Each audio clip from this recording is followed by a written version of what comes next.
Students, अस्सलाम वालेकुम। 7th class. आज हम होम एंड लव जो पोइम हमने पढ़ी थी उसकी MCQs करते हैं। समरी में फिर थोड़ी ट्रांसलेशन करता हूँ और फिर क्वेश्चन आंसर्स प्रैक्टिस के लिए एक मरतबा हम पढ़ लेते हैं ताकि if you have any confusion you it could be solved. सबसे पहले इसके MCQs। Choose the correct answer. The poem Home in Love has been written by Robert William Service। ये शायर का नाम है तो इसने ये पोइम लिखी थी Home and Love। Just home and love the words are। Just home and love the words are। Words किस किस्म के पोइम के अंदर बयान किए गए हैं? वो कह रहे हैं small words. Small words mean इसके चार लेटर्स हैं इसलिए उसको स्मॉल कह रहा है। The white and the dash range of speech. White के साथ एक और वर्ड यूज किया था तो आप कहेंगे ग्रेशियस। ग्रेशियस यानी बहुत ही ग्रेसफुल, जिसे आप कहते हैं पुरवकार, शानदार, उस सेंस में आता है। Home without love is bitterness. Home without love is bitterness यानी बहुत ही तल्ख तजर्बा हो जाता है। फिर लव विदाउट होम, और अगर ऐसा घर जिसमें लव ना हो, मोहब्बत ना हो, तो वो पेन, दर्दनाक होता है। ये वर्ड आया था। Home and love travel like dash and glove. Glove और इसके साथ एक ग्लव्स था तो वो हैंड। ग्लव मैंने दस्ताना। जिस तरह हाथ और दस्ताने का ताल्लुक है इसी तरह होम और लव का ताल्लुक है। ये कहना चाह रहा है मिसाल देकर। डिवाइन मीन्स, डिवाइन का क्या मतलब है? हेवनली यानी आसमानी, रूहानी। कोई भी चीज़ आसमानी या अल्लाह ताला की तरफ से हो उसे डिवाइन कह देंगे, कुदरत की तरफ से हो। ग्रेशियस मीन्स एलिगेंट, शानदार। ये मैं पहले बता चुका हूँ, आप याद रखिए। और when dash talk in heaven above. Talk, कौन टॉक कर रहे थे? एंजल्स, फरिश्ते। इसे एंजल्स पढ़ेंगे। और इसी की तरह का एक वर्ड होता है, इसे पढ़ते हैं एंगल, जाविया जैसे आप कहते हैं, लेकिन एंगल। और ये एंजल, जी के बाद ई जब भी आता है उसकी जी की साउंड निकलती है, बी केयरफुल। अच्छा जी, नेक्स्ट आपसे पूछ रहा है कि when similar sounds are repeated in a line of poetry or prose we call this। जब एक जैसी आवाज़ें आ रही हों किसी भी शायरी के लाइन में से, जो भी शायरी का शेर होता है एक, तो उसको हम क्या कहते हैं? हम उसे एलिट्रेशन कहते हैं। एलिट्रेशन। तो क्या कहना चाह रहा है? Similar sounds are repeated in a line of poetry. एक जैसी आवाज़ जो शायरी के अंदर से आ रही होती है। जैसे हम कहते हैं she sales,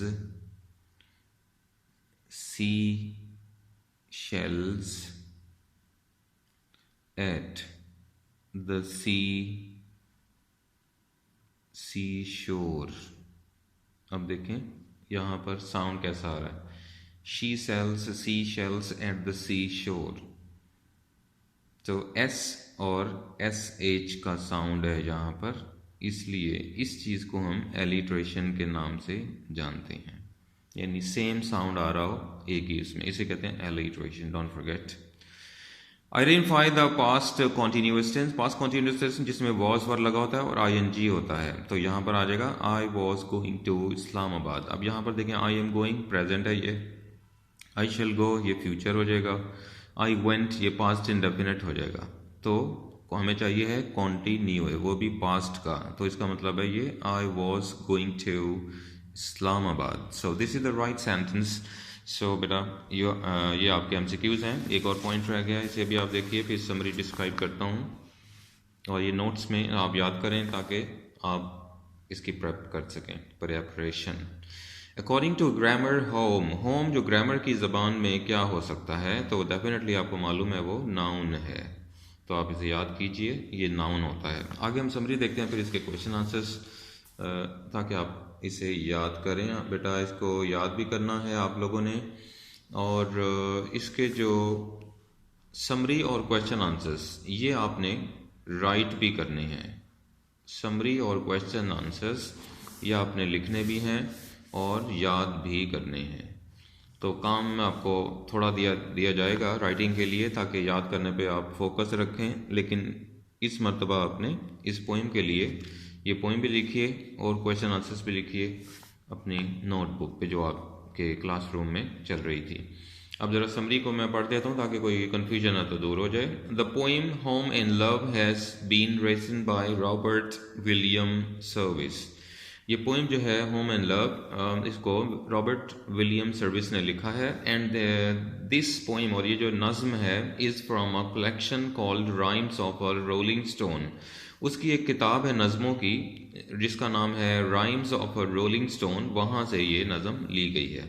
in this poem, और इस नज़म में, द पोइट टेल्स अस, हमें बताता है शायर, दैट इन दिस वर्ल्ड, के इस दुनिया में, two words which are home and love, दो अल्फाज जो कि होम और लव हैं, आर द कंप्लीट वर्ड्स, ये बिल्कुल मुकम्मल लफ्ज़ हैं। दो दे हैव ओनली 4 लेटर्स, अगरचे इनके अंदर सिर्फ 4 ही हरूफ हैं, लेटर्स हैं। Yet they cover all the blessings, लेकिन फिर भी इनके अंदर अपनी सारी रहमतें बरकतें छुपी हुई हैं। बेस्टोड अपॉन बाय गॉड, जो अल्लाह ताला ने हम पर नाजिल फरमाई हैं, हमें अता की हैं। बेस्टो मैंने अता करना, बेस्टोड पढ़ेंगे। इवन एंजल्स, हत्ता के जो फरिश्ते हैं, एंजल्स हैं, do not have sweeter words, उनके पास भी इतने अच्छे अल्फाज, स्वीटर वर्ड्स नहीं हैं देन दे आर, जैसा कि ये होम और लव हैं। दे मैंने home and love. He says, वो कहता है about home and love that it is hard to guess. शायर कह रहा है, ही मैंने शायर, नॉट फरिश्ते। शायर कहता है कि होम और जो लव है, that is hard to guess, इसके बारे में ये गेस करना, अंदाज़ा लगाना बहुत मुश्किल है। विच वन, क्या अंदाज़ा लगाना, which one is more important, कि कौन सा वर्ड सबसे ज़्यादा अहम है।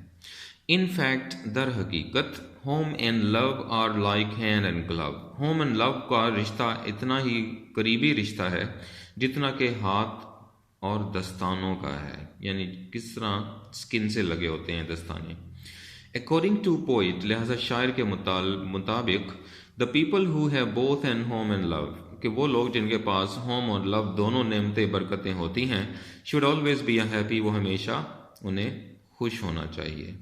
It doesn't matter if they are poor, इससे कोई फ़र्क नहीं पड़ता अगर वो गरीब भी हों, लेकिन अगर उनके घर में होम भी है और लव भी है तो ये वो खुशकिस्मत लोग हैं। तो दिस इज़, बी केयरफुल। ये आपकी पोएम है बेटा, इसको याद रखना, इस तरह मीनिंग इसको देख लीजिएगा, बार बार सुन लीजिएगा वीडियो को, ताकि आप इसे समझ सकें। अगला पॉइंट आपसे कहता है क्वेश्चन आंसर्स हम देखते हैं। What are the words the poet wants to bring to our attention. वो कौन से अल्फाज हैं जिससे पोइट हमारी तवज्जो हासिल कर लेता है। The words that the poet wants to bring to our attention are home and love, यानी वो कौन से अल्फाज हैं जिन पर शायर चाहता है कि हम उस पर फोकस करें, अटेंशन करें, तो वो होम एंड लव हैं। What information does he give us about the words? वो इन अल्फाज के मुतालिक हमें क्या मालूमात देता है। Mention at least 3 points found in the first verse. पहली जो वर्स है यानी शेर है, उसके अंदर जो तीन पॉइंट आपने बयान करने हैं जिससे हमें पता लगे कि वो इंफॉर्मेशन कोई देना चाह रहा है। वो कहता है कि each of the words have 4 letters, कि जो हर लफ्ज़ है उसके 4 हरूफ हैं। They are the most tenderly complete, और बड़े खूबसूरत अंदाज में वो मुकम्मल अल्फाज हैं। इन द होल लैंग्वेज, पूरी अपनी ज़बान में, लैंग्वेज में। Even angels have no words, हत्ता के फरिश्तों के बाद भी, एज स्वीट एज दीज, ये जो अल्फाज हैं इनसे ज़्यादा कोई खूबसूरत लफ्ज़ नहीं है। What argument does the poet give, वो हमें क्या दलील देता है। इन द सेकेंड वर्स, दूसरे शेर में, वर्स मैंने शेर, टू शो, ये बताने के लिए, that love is of no use, कि मोहब्बत की कोई अहमियत नहीं है, विदाउट होम, घर के बगैर, and home is no use, और होम का भी कोई फ़ायदा नहीं, विदाउट लव, मोहब्बत के बगैर। तो the poet says that home without love is a bitter place, कि ऐसा घर जिसमें मोहब्बत ना हो वो बिटर प्लेस है, यानी बहुत बुरी जगह है, ना रहने के काबिल है। एंड लव विदाउट होम, और ऐसा होम जिसमें लव ना हो, is often a painful thing, वो भी एक दर्दनाक चीज़ बन जाती है, जगह बन जाती है। Which common phrase does the poet use to show that love and home work together, वो कौन सा आम मुहावरा इस्तेमाल किया गया है जिससे हमें पता लगता है कि लव एंड होम का आपस में बहुत गहरा रिश्ता है। The poet uses the phrase hand and glove, वो अभी आपने पढ़ लिया। What message does the poet have for those who have both home and love, और पोइट क्या मैसेज देता है जिन लोगों के पास ये दोनों नेमतें मौजूद हैं, होम भी है और लव भी है। तो वो कहता है, the poet says that the people who have both love and home and love should always be happy, उन्हें चाहिए कि हमेशा वो खुश रहें, क्योंकि उनके पास दोनों चीज़ें मौजूद हैं जो कि नेमत से कम नहीं है, होम भी है एंड लव भी है।